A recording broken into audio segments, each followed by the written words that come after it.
फरमाते हैं कि मैं हमाम में गया तो गिर गया।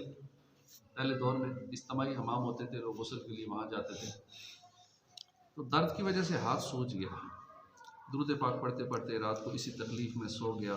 ख्वाब में अल्लाह के प्यारे और आखिरी नबी मक्की मदनी मोहम्मद अरबी सल्लल्लाहु अलैहि वसल्लम की ज़ियारत हुई। मैंने इल्तिजा करते हुए अर्ज़ किया, या रसूल अल्लाह सल्लल्लाहु अलैहि वसल्लम।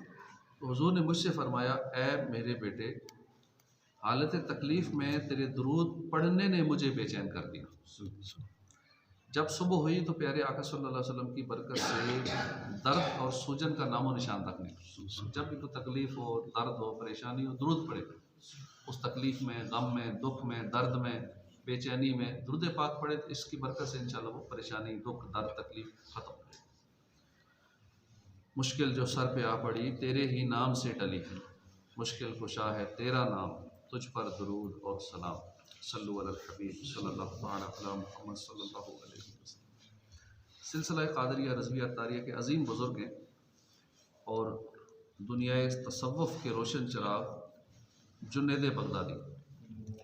ये 3री सदी हिजरी के बहुत बड़े वली कामिल और अपने वक्त के इमाम थे। आपके मुबारक इरशादात इल्म तसव्वुफ़ के अनमोल हीरे हैं। 27 रजब को आपका इंतकाल हुआ।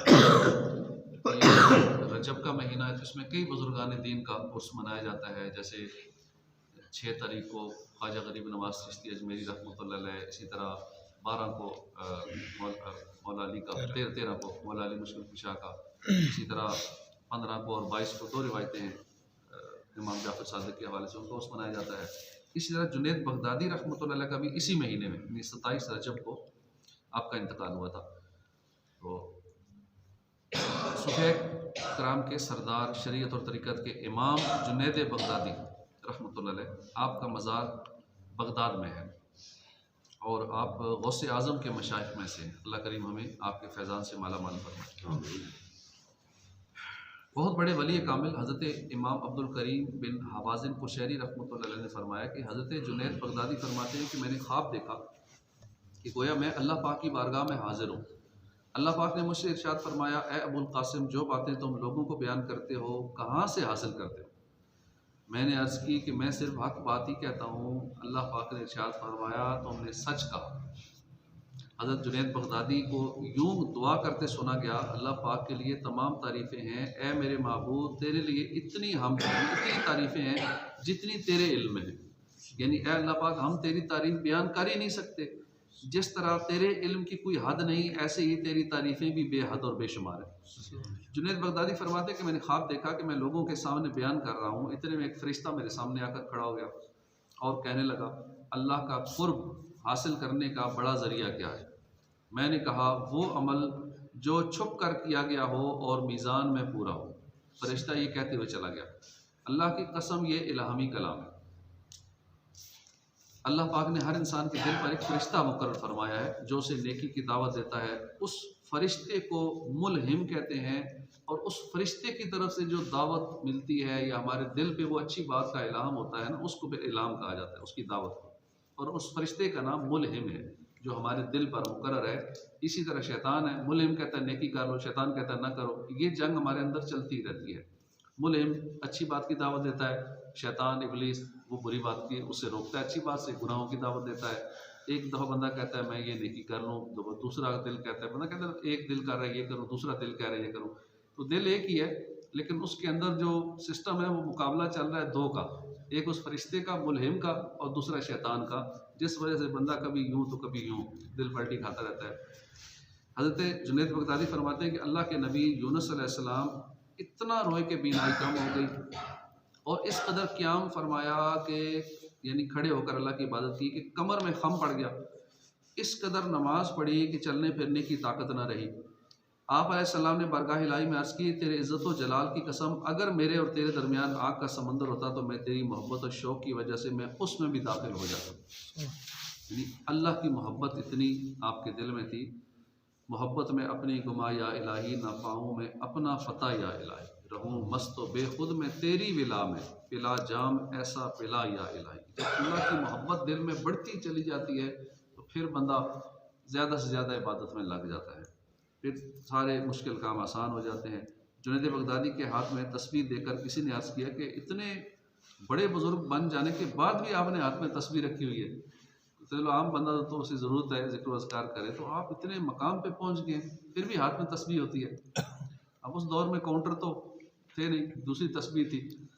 तो आपने फरमाया कि जिस रास्ते यानी तस्बीह के ज़रिए मैं अल्लाह तक पहुंचा हूँ, मैं उसे छोड़ नहीं सकता। ये तस्बीह रखनी चाहिए, अल्लाह वालों का तरीका है, बुज़ुर्गों का तरीका है। इससे याद आता है कि कुछ पढ़ना है। फिर जब बंदा एक तादाद में, जैसे दुरूद पाक है, 1000 बार पढ़ेगा, 2000 बार पढ़ेगा, आस्ता आस्ता इम्प्रूवमेंट होगी, आगे प्रोग्रेस होगी। तो के कहते हैं नहीं हम गिनते नहीं हैं, तो बस ना गिनने में शैतान फिर वार ऐसा करता है कि पता ही नहीं लगता कि 100 पढ़ा है, 200 पढ़ा है, या कभी पढ़े ही नहीं है, सुस्ती हो जाती है। तो एक दफ़ा गिन की आदत बनाएं, 100 बार पढ़ें, 50 बार पढ़ें, फिर आस्ता आस्ता 1000 बार रेगुलर पढ़ें। जब आदत बन जाए बढ़ाते चले जाएं। फिर अल्लाह पाक तक पहुँचाने वाले तमाम रास्ते हर शख्स पर बंद हैं, सिवाय उस शख्स के जो अल्लाह के प्यारे नबी सल्लल्लाहु अलैहि वसल्लम की सुन्नतों पर अमल करे। हुजूर की सुन्नतों पर अमल करने वाला अल्लाह तक पहुँच जाता है, और सुन्नतों को छोड़कर वो कहे अल्लाह तक पहुँच जाऊँ तो बहुत मुश्किल, उस पर सारे रास्ते बंद हैं।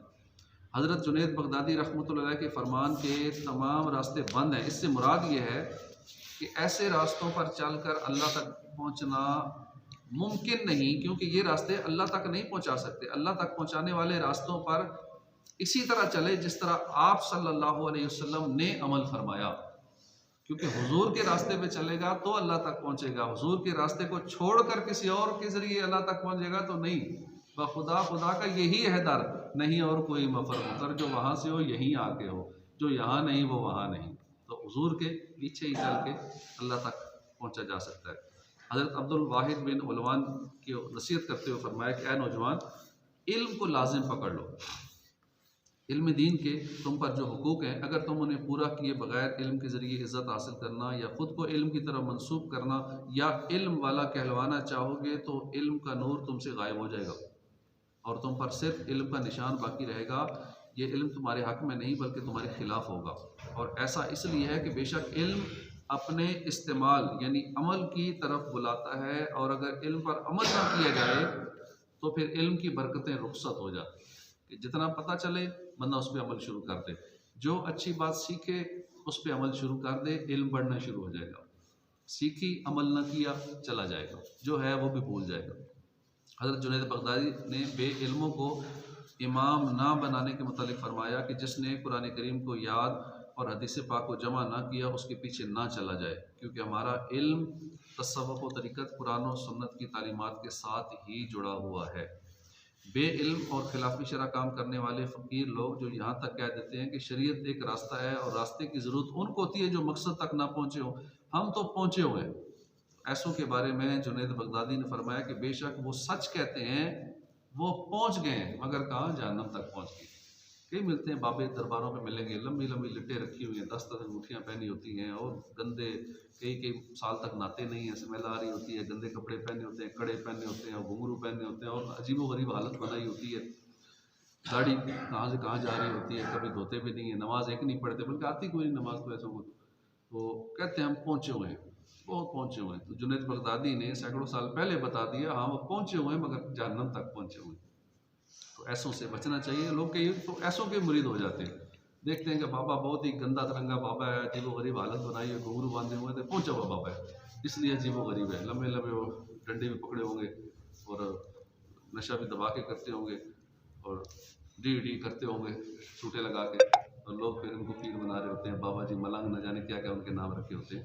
तो ऐसों से बचना चाहिए।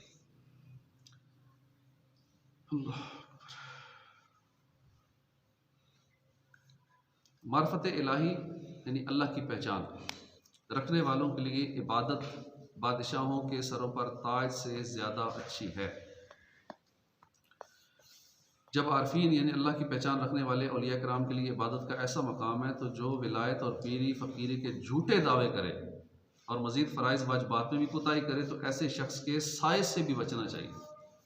शरीयत में कौन पीर बन सकता है, इसके बारे में एक रिसाला है, किताब है आदाब मुर्शिद कामिल, उसका मुताला कर लेना चाहिए ताकि हमें पता लगे कि कौन मुर्शिद बन सकता है, किसको पीर बनाया जा सकता है, किसका मुरीद होना चाहिए, क्या शराइत है इसके लिए।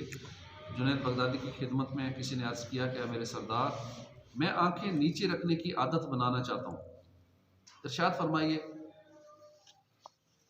जिससे मुझे निगाहें नीचे रखने पर मदद हासिल हो। आपने फरमाया ये ज़हन बनाए रखो कि मेरी नज़र किसी दूसरे को देखे इससे पहले एक देखने वाला मुझे देख रहा है, यानी अल्लाह मुझे देख रहा है। सुभान अल्लाह। जुनैद बगदादी ने निगाहें नीचे रखने का कैसा प्यारा तरीका बता दिया।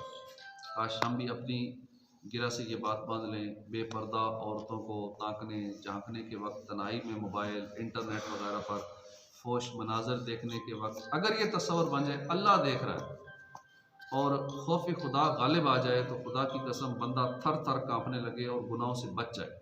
काश हमें भी ऐसा खौफ खुदा नसीब हो जाए जो हमें अल्लाह की नाफरमानी करने से रोक दे, क्योंकि लोग छुप के गुनाह करते हैं।